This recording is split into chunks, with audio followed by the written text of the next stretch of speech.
Hi అండి. ఈ వీడియోలో పప్పు రసం ఎలా చేయాలో చూద్దాం.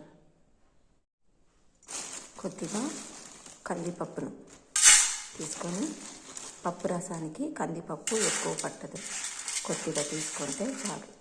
ఇందులో టమాటాలు 3 తీసుకుందాం.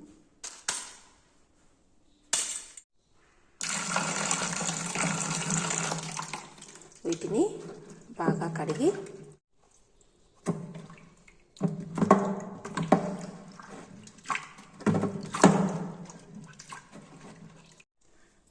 పెట్టుకున్న పప్పు టమాటాలని కుక్కర్లో వేసుకుందాం.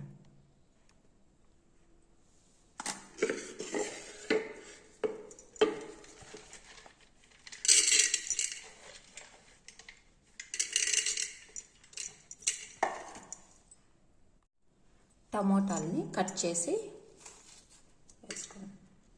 వేసుకుందాం.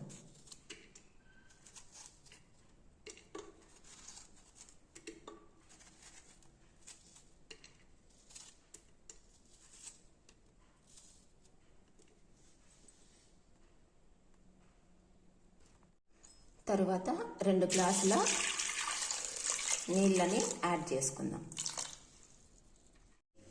స్టవ్ ఆన్ చేసుకొని మనం తీసుకున్న పప్పు టమోటా కుక్కర్ని స్టవ్ మీద పెట్టి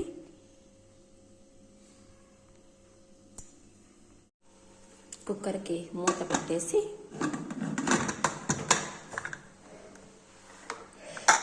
మూడు విజిల్స్ వచ్చేంత వరకు ఉడికించుకుందాం.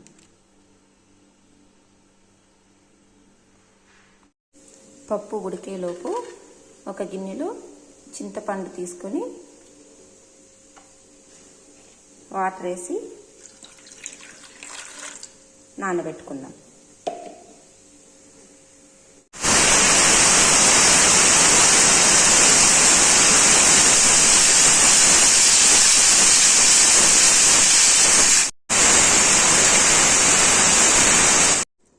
మూడు విజిల్స్ వచ్చిన తర్వాత స్టవ్ ఆఫ్ చేసుకొని కుక్కర్ తీసి పక్కన పెట్టుకొని కుక్కర్లో ఉన్నటువంటి గ్యాస్ బయటకు వెళ్ళేంత వరకు వెయిట్ చేసి కుక్కర్ మూత ఓపెన్ చేసుకోవాలి.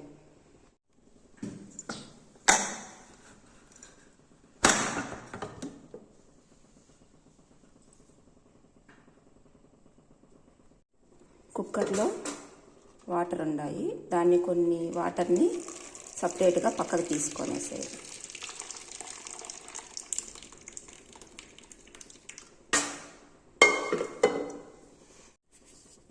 పప్పుని పప్పు గుత్తితో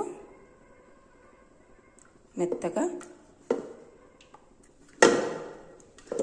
వెనుపుకోవాలి. మెత్తగా వెనుపుకున్న పప్పుని కుక్కర్లో నుంచి సపరేట్ చేసుకుందాం.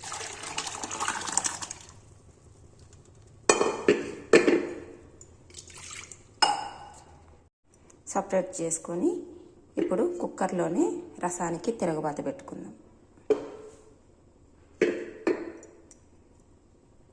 రసము తిరగబాత పెట్టుకోవడానికి కావలసిన పదార్థాలు 5-6 ఎండుమిర్చి, కరివేపాకు, కొద్దిగా తెల్లగడ్డ దంచి పెట్టుకున్నవి, మెంతి పొడి, ఇంగువ, జీలకర్ర, మిరియాల పొడి. రసాన్ని తిరగబాత పెట్టుకుందాం.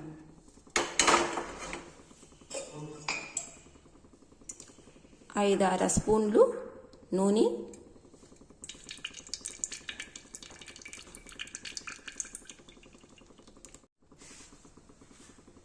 కొద్దిగా ఆవాలు,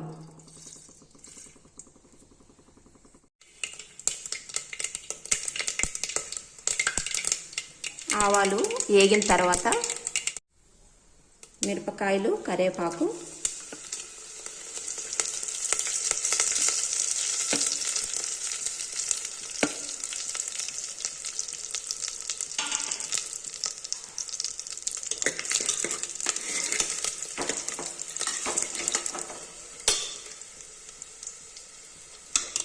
జీలకర్ర, మిరియాల పొడి, తెల్లగడ్డ.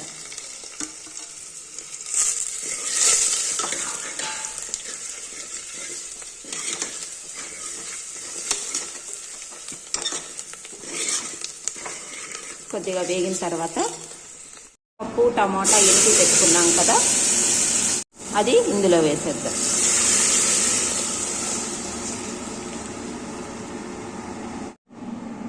మనం చింతపండు అప్పుడే నానబెట్టుకున్నాం కదా, అది బాగా కలుపుకొని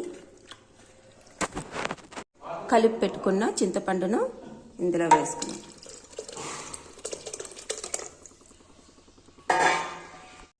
ఇందులోకి కొద్దిగా పసుపు,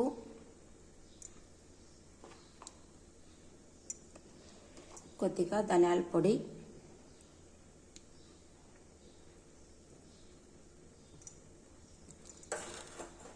కొద్దిగా సాల్ట్,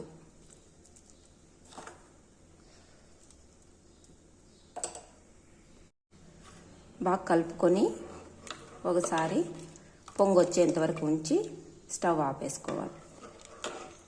అంతే. పప్పు రసం, పప్పు చారు అనేసి కొంతమంది అంటారు, మేము పప్పు రసం అంటాం.